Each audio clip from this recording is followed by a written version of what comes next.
Hello student, कैसे हैं आप लोग। आशा है कि आप लोग ठीक होंगे। आज हम लोग पुनः पढ़ रहे हैं भैया class 12th physics chapter number 10। और यह चैप्टर नंबर 10 जो है वो है विद्युत चुंबकीय प्रेरण।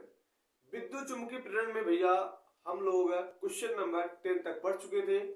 आज हम लोग पढ़ेंगे क्वेश्चन नंबर 11। क्वेश्चन नंबर 11 क्या है? बहुत सिंपल है और सभी क्वेश्चन आपको कुमार मित्र के बुक से पढ़ाया जाएगा। तो क्वेश्चन नंबर 11 क्या है इसको हम लोग देख लेते हैं। क्वेश्चन नंबर 11 का है भैया कि एक कुंडली का क्षेत्रफल 500 सेंटीमीटर स्क्वायर है। एक कुंडली है। Question number 11। क्वेश्चन नंबर 11 क्या कर रहे हैं भैया? एक कुंडली का जो क्षेत्रफल है 500 सेंटीमीटर स्क्वायर है। 500 सेंटीमीटर स्क्वायर है, क्षेत्रफल दिया गया है। तो सेंटीमीटर को हम लोग क्या करेंगे? मीटर में चेंज करेंगे। तो ए इक्वल टू जाए भैया 500 गुणे 10 घाते -4 मीटर स्क्वायर। और इसको लिख सकते हैं ए इक्वल टू 2 जीरो का हम लोग क्या करेंगे? हटाएंगे तो 2 पावर कम हो जाएगा। तो 5 गुणे 10 घाते -2 मीटर स्क्वायर। और क्वेश्चन क्या करें भैया आगे? कह रहा था चक्रों की संख्या 1000 है, यानी आपको n का मान दिया कितना? 1000 दिया गया है। 1000 दिया गया है। उसके बाद क्या करें भैया? इसे 2 गुणे 10 घाते -5 वेबर पर मीटर के चुंबकीय क्षेत्र के लंबवत रखा गया है। आपको b का मान दिया गया है कितना? 2 गुणे 10 घाते -5 टेस्ला दिया गया है। ओके। उसके बाद भैया क्या कर रहा है? ये क्वेश्चन कर रहा है कि कुंडली को 0.2 सेकंड में 180 अंश के कोण से घुमाया जाता है। आपको समय दिया गया t बराबर 0.2 सेकंड दिया गया है। कितना घुमाया जाता है? थीटा बराबर 180 अंश घुमाया जाता है। तो भैया आपको निकालना क्या है? प्रेरित वैद्युत वाहक बल ज्ञात करना है। प्रेरित वैद्युत वाहक बल ज्ञात करना है और आवेश का मान निकालना है। और प्रतिरोध का मान भैया आपको दिया गया है कितना? 20 ओम दिया गया है। प्रतिरोध का मान दिया गया है 20 ओम। तो हम लोग क्या करते हैं? ई का मान निकाल लेते हैं। ई का मान निकालना है और क्या निकालना है? क्यू का मान निकालना है। ओके। तो आपको क्या करना है? 180 अंश घुमाने में, तो यानी शुरुआत में जो कोण होगा वह 0 अंश होगा और बाद में 180 अंश हुआ होगा। तो मान लीजिए क्या है? थीटा 2 है और थीटा 1 बराबर 0 अंश। अब क्या करते हैं हम लोग? अब हम लोग भैया चुंबकीय फ्लक्स निकाल लेते हैं। चुंबकीय फ्लक्स अगर हम लोग निकाल लेते हैं तो हम लोग आसानी से फैराडे का नियम लगाकर हम लोग प्रेरित वैद्युत वाहक बल का मान भी ज्ञात कर सकते हैं। जब प्रेरित वैद्युत वाहक बल निकल जाएगा तो हम लोग क्या करेंगे? आसानी से आवेश भी निकाल सकते हैं। तो पहले हम लोग क्या निकालेंगे भैया? चुंबकीय फ्लक्स निकालते हैं। क्या निकालेंगे? चुंबकीय फ्लक्स निकालते हैं। तो चुंबकीय फ्लक्स जो होगा भैया यानी डेल्टा फाई बी बराबर हो जाएगा B A cos theta 1 minus theta 2 minus क्या आएगा? बी ए कॉस थीटा 1, यानी अंतिम चुंबकीय फ्लक्स माइनस प्रारंभिक चुंबकीय फ्लक्स। अंतिम चुंबकीय फ्लक्स क्या होगा भैया?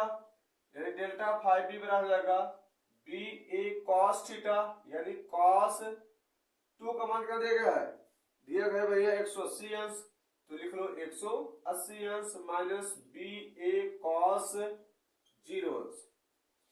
अब बोलिए काश 180 अंश का मान कितना होता है भैया? काश 180 अंश का मान होता है -1।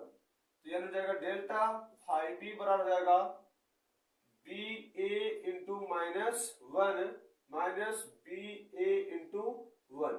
काश 0 अंश का मान कितना होता है? 1 होता है। तो डेल्टा फाई बी बराबर हो जाएगा भैया माइनस बी ए, दोनों को जब जोड़ देंगे तो फाई बी बराबर हो जाएगा कितना? -2b ए हो जाएगा। अब क्या करेंगे? डेल्टा फाई बी बराबर भैया देखिए -2 इंटू बी का मान कितना दिया गया है? b का मान दिया गया है 2 गुणे 10 घाते -5, 2 गुणे 10 घाते -5 गुणे a का मान कितना दिया गया भैया, दिया गया है 5 गुणे 10 घाते -2 और डेल्टा 5b बराबर हो जाएगा 2 दूनी 4 और 5 चौक 20, यानी 20 गुणे 10 घाते माइनस कितना जाएगा भैया, और ये हो जाएगा, ध्यान दीजिए 5 2 7, कितना जाएगा 5 2 7 हो जाएगा। ठीक, अब 5 2 7 हो जाएगा, तब हम लोग क्या करते हैं, इसका अगर एक अंक कम करें, दशमलव यहाँ ले जाएं तो इसका एक पावर क्या जाएगा, कम हो जाएगा। डेल्टा 5b बराबर जाएगा 2 गुणे 10 घाते -6 वेबर। ये क्या हो गया, चुंबकीय फ्लक्स में परिवर्तन हो गया, चुंबकीय फ्लक्स में क्या हो गया, परिवर्तन हो गया। अब इसके बाद हमको निकालना क्या है भैया, हमको निकालना है प्रेरित वैद्युत वाहक बल। तो हम लोग यूज करेंगे फैराडे का नियम, फैराडे के नियम से, फैराडे के नियम से। फैराडे का नियम क्या होता है, E इक्वल टू होता है माइनस n डेल्टा 5b अपान क्या होता है, डेल्टा t होता है। अब ध्यान दीजिए E equal to minus n का मान कितना है, n का मान भैया दिया गया आपको 1000। अब 1000 को हम लोग लिख सकते हैं कितना, 10 घाते 3 गुणे डेल्टा 5b का मान पता है कितना, 2 गुणे 10 घाते -6 बटे डेल्टा t का मान दिया गया भैया आपको, डेल्टा t का मान भैया दिया गया है 0.2, यहाँ 0.2 लिख देते हैं। अब देखो E इक्वल टू जाएगा कितना, ये माइनस था, आंसर इसका माइनस में आया है, देख लीजिए इसका आंसर क्या आया है, माइनस में। तो माइनस माइनस क्या हो जाएगा प्लस, यानी 2 इंटू 10 का पावर कितना जाएगा -3 बटे क्या जाएगा 0.2। अब क्या करते हैं, 10 से मल्टीप्लाई ऊपर कर लेते हैं और 10 से क्या करते हैं नीचे करते हैं, तो E इक्वल टू जाएगा 20 इंटू 10 का पावर -3 अपान क्या जाएगा 2। ये जाए क्या 2 दामा 20 इक्वल टू जाएगा 10 गुणे 10 घाते -3। इसका पावर 1 होता है, एक पावर कम कर देंगे तो क्या जाएगा, E इक्वल टू जाएगा 10 का पावर -2, ये जाएगा भैया क्या वोल्ट। चाहे इतना लिखो, चाहे इसी को हम लोग भैया लिख सकते हैं E इक्वल टू 0.01 वोल्ट, चाहे इतना लिखो। ठीक, तो आप लोग इसको आशा इसको आप लोग नोट कर लिए होंगे, आप लोग इसको नोट कर लीजिए। उसके बाद हम लोग क्या करेंगे भैया, हम लोग निकालेंगे आवेश का मान निकालेंगे। तो चलो ठीक है, इसको मैं मिटाता हूं, आप लोग आशा नोट कर लिए होंगे। आपका जो आंसर है भैया यही आंसर आया होगा, यही आंसर आया होगा 0.01 वोल्ट। चलो ठीक है, मैं इसको मिटाता हूं। अब भैया हम लोग निकालेंगे आवेश का मान, क्योंकि आवेश का मान निकालने के लिए हमको इसको मिटाना पड़ेगा। तो आवेश का मान निकालने के लिए हम लोग क्या करेंगे, अब ध्यान दीजिए हम लोग क्या कर सकते हैं आवेश का मान निकालने के लिए।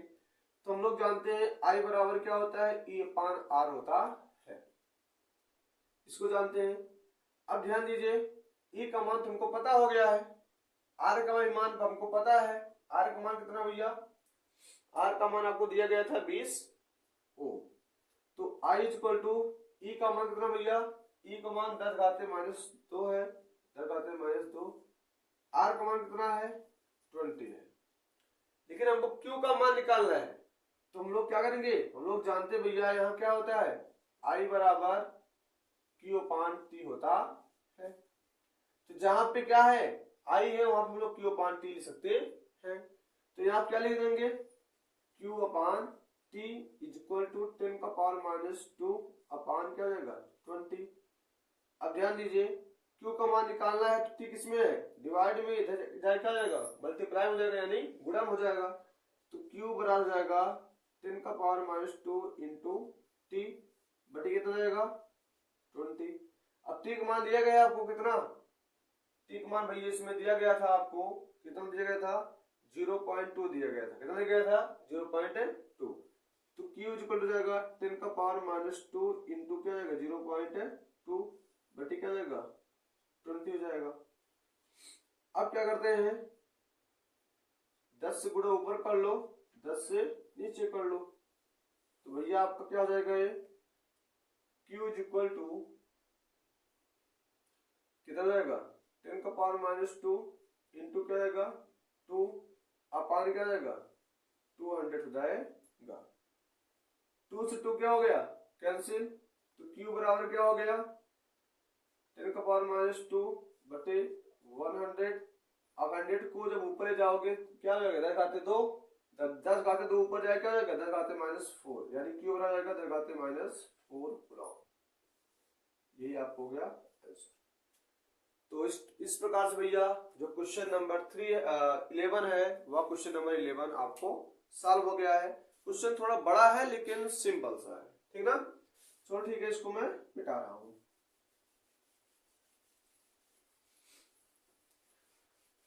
क्वेश्चन तो बहुत सिंपल है लेकिन थोड़ा बड़ा है बस, बाकी सिंपल एकदम क्वेश्चन है। अगर आप चाहोगे तो आराम से इसको सॉल्व कर सकते हो, कोई दिक्कत नहीं, ठीक। अब हम लोग पढ़ेंगे भैया क्वेश्चन नंबर 12। क्वेश्चन नंबर 12 क्या है यानी 12 क्या है इसको देख लेते हैं। क्वेश्चन नंबर 12 भी सिंपल ही है, ठीक, कोई दिक्कत नहीं है भैया। क्वेश्चन नंबर 12 क्या कर रहा है इसको ध्यान दीजिए आप लोग। कह रहा है कि एक 50 सेंटीमीटर लंबा तार 0.8 न्यूटन प्रति एम्पियर मीटर के एक समान चुंबकीय क्षेत्र में अपनी लंबाई तथा चुंबकीय क्षेत्र दोनों के लंबवत 2 मीटर प्रति सेकंड के वेग से गतिमान है। तार में उत्पन्न होने वाले प्रेरित विभवांतर की गणना कीजिए। एक तार के क्षेत्र के समांतर चल रहा है तो प्रेरित विभवांतर का मान क्या होगा। तो भैया आपको दिया गया है यानी एक चालक तार है जिसकी लंबाई कितना है 50 सेंटीमीटर है, और सेंटीमीटर को जब हम लोग मीटर में लेंगे क्या हो जाएगा 10⁻² से गुणा कर देंगे। और कह रहा है कि जो चुंबकीय क्षेत्र है भैया वो 0.8 टेस्ला है, ठीक।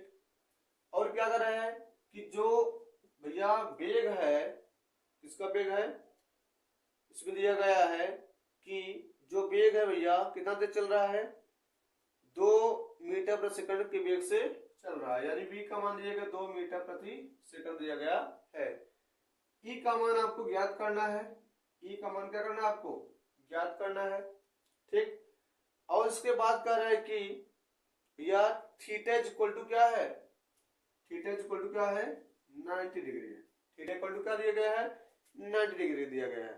कह रहा है कि इसमें गतिमान तार में उत्पन्न होने वाले प्रेरित विभवांतर की गणना कीजिए। तार क्षेत्र के समांतर रहा तो प्रेरित वैद्युतवाहक बल का मान क्या होगा। अब एक बार कह रहा है लंबवत है, एक बार कह रहा है समांतर है, तो क्या होगा आपको निकालना है इसमें भैया प्रेरित वैद्युतवाहक बल का मान ज्ञात करना है। तो इसके लिए सूत्र जो होता है वो E इज इक्वल टू होता है भैया, आपको सूत्र बताया गया था VVL sine theta. VVL sine theta के द्वारा हम लोग क्या कर सकते हैं क्वेश्चन को सॉल्व कर सकते हैं। तो ठीक है, इसको स्टार्ट करते हैं भैया। तो E is equal to V का मान दिया कितना 0.8 इंटू V का मान कितना दिया गया है 2 दिया गया है, इंटू L का मान दिया भैया कितना 50 गुणे 10⁻² दिया गया है, साइन 90 अंश, साइन 90 अंश। जब लंबवत है तो साइन 90 अंश, लंबवत के लिए क्या हो जाएगा तो थीटा बराबर 90। जब क्या हो क्षैतिज हो तो थीटा बराबर क्या रख देंगे 0 अंश रख देंगे, क्या रख देंगे 0 रख देंगे। तो E इज इक्वल टू जाएगा भैया कितना ध्यान दीजिए 8 दूनी 16, एक काम करते हैं 50 दूनी 100 हो जाएगा, और 100 800 यानी हो जाएगा 80, कितना हो जाएगा 80 गुणे 10⁻² साइन 90 अंश मान कितना होता है 1 होता है। तो E इज इक्वल हो जाएगा भैया 0.8 वोल्ट, 0.8 वोल्ट कितना जाएगा 50 दूना 100 और 100 का जब गुणा इसमें कर देंगे तो भैया कितना जाएगा ये 0.8 वोल्ट। यही आपका आंसर आया होगा, यही आपका आंसर क्या होगा आया होगा। अब कह रहा है कि सेकंड कंडीशन जब थीटा बराबर क्या हो 0 अंश हो तो E इक्वल टू क्या आएगा भैया, E इक्वल टू आपका यहाँ पे 0 से रख देना है 0.8 into 20 into 52 50 10 power minus 2 into क्या आएगा साइन 0 अंश, साइन क्या जाएगा 0 अंश। E इक्वल टू क्या जाएगा, इसका गुणा करने के बाद 0.8 गुणे साइन 0 मान क्या होता है 0 होता है और E बराबर क्या जाएगा 0 हो जाएगा। तो क्वेश्चन नंबर जो 12 है बहुत सिंपल है, आशा है कि आप लोग समझ गए होंगे। इसमें सिर्फ एक ही सूत्र लगाना है और वह सूत्र है E बराबर VVL साइन थीटा। V क्या है चुंबकीय क्षेत्र है और V क्या है भैया वेग है और L क्या है चार तार की लंबाई है, थीटा क्या है एंगल है। तो इसको आप लोग नोट कर लीजिए और आशा है कि आप लोग इसको नोट कर लिए होंगे। चलो ठीक है, अब हम लोग पढ़ते हैं क्वेश्चन नंबर 13 यानी क्वेश्चन नंबर 13 पढ़ते हैं। क्वेश्चन नंबर 13 भी बहुत ही सिंपल है, तो क्वेश्चन नंबर 13 को हम लोग लगाते हैं और आप लोग इसी क्लास से पढ़ते रहिए। क्वेश्चन नंबर 13 क्या कर रहा है कि 50 सेंटीमीटर लंबा एक क्षैतिज तार 6 मीटर प्रति सेकंड की चाल से 1.1 वेबर पर मीटर स्क्वायर के एक समान चुंबकीय क्षेत्र में लंबवत रखा गया है। तो चुंबकीय क्षेत्र की दिशा पूर्व से पश्चिम की ओर है। तार में प्रेरित विभवांतर की परिकल्पना कीजिए। तार का कौन सा सिरा उत्तर अथवा दक्षिण धनात्मक होगा। चलो ठीक है, इसको हम लोग देख लेते हैं। जो क्वेश्चन नंबर 13 है भैया बहुत सिंपल सा है, इसको देख लेते हैं भैया। कह रहा है कि एक चालक तार है, उसकी लंबाई दिया गया है, कितना दिया गया है भैया 50 सेंटीमीटर दिया गया है। क्या दिया गया है 50 सेंटीमीटर और सेंटीमीटर हम लोग क्या करेंगे मीटर में चेंज कर लेते हैं, तो 50 गुणे 10 घाते -2 मीटर हो गया। अब कह रहा है कि जो वेग है भैया कितना है 6 मीटर प्रति सेकंड है और जो चुंबकीय क्षेत्र है उसका मान दिया गया 1.1 टेस्ला दिया गया है, ठीक। और थीटा का मान दिया गया लंबवत है, थीटा का मान कितना होगा 90 डिग्री होगा। सिंपल सा सूत्र यही है। अब सूत्र हम लोग यूज करते हैं भैया, क्या होता है सूत्र भैया E इक्वल टू होता है क्या होता है VVL साइन थीटा होता है, VVL साइन थीटा होता है। तो E इक्वल टू हो जाएगा V का मान कितना है 6 गुणे B का मान कितना है 1.1 इंटू L का मान कितना है 50 गुणे 10 घाते -2 साइन 90 अंश। अब ध्यान दीजिए E इक्वल टू भैया आपको दिया गया है क्या हो जाएगा। अब देखो इसका एक जरूर काम करे तो कितना 11 जाएगा, 11 छक्का 66, ऐसे कर लेते हैं 6 गुणे गुणा कर लेते हैं 11 बचे 55, 11 बचे 55 और 0.0 गुणे 10 घाते -2 गुणे 1 जाएगा। E इक्वल टू जाएगा, इसको गुणा करते हैं 6 5 30 0 और ये जाएगा 6 5 30 30 3 33 गुणे 10 घाते -2 0.2 हम लेकर आते हैं। इक्वल हो जाएगा 3.3 वोल्ट, 3.3 वोल्ट ये आपको हो जाएगा भैया आंसर। 3.3 वोल्ट ये क्या हो जाएगा इसका आंसर हो जाएगा। और भैया जो दिशा होगा ये ऋणात्मक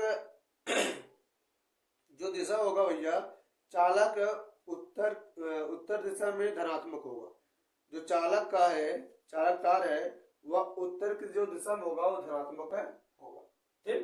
तो आप लोग इसको नोट कर लीजिए, आशा है कि आप लोग इसको नोट कर लिए होंगे, ठीक। तो